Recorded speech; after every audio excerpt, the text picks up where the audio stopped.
ગોકુળથી વૃંદાવન સ્થળાંતર કરવું એક બાળક માટે, અને એક નાનકડું બાળક બોલે છે 7 વર્ષના શ્રી કૃષ્ણ થયા છે અને બધાને સમજાવે છે. 7 વર્ષનું બાળક સમજાવે તો કેવું સમજાવે બીજું, પણ બધાએ આમ સાવધાન થઈને સાંભળ્યો. ઘણી વખત ઘરમાં કોક એવું બાળક હોય ને, તેજસ્વી બાળક, તો જો એનો બધા એને આમ રાય લેતા હોય, એમાં કોક એવા ગુણ હોય, તો એમ અહીંયા 7 વર્ષના કૃષ્ણ સમજાવે છે કે એ તો ઇન્દ્રને નોકરી આપેલી છે અને નોકરી કરે છે, એમાં ક્યાંય ની વાત આવી. આપણે ઇન્દ્ર માટે યજ્ઞ કરવું હોય તો બાવા આપણી ગાયો ચરવા ક્યાં જાય છે?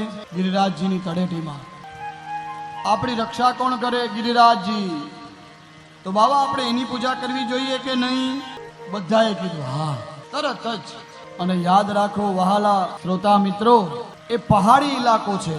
ગિરિરાજની તળેટી છે ને, આપણે કહીએ ને ડુંગર પ્રદેશ છે, અને ડુંગર પ્રદેશની અંદરમાં કઈ વસ્તી વધારે રહેતી હોય? જેને આપણે ગરીબ પ્રજા અથવા તો પછાત વર્ગ કહીએ. ભગવાને એવું વિચાર્યું કે આ કરવાથી જે કાંઈ સામગ્રી ધરાશે એ સરસ મજાની બધા ખાશે, આનંદ કરશે.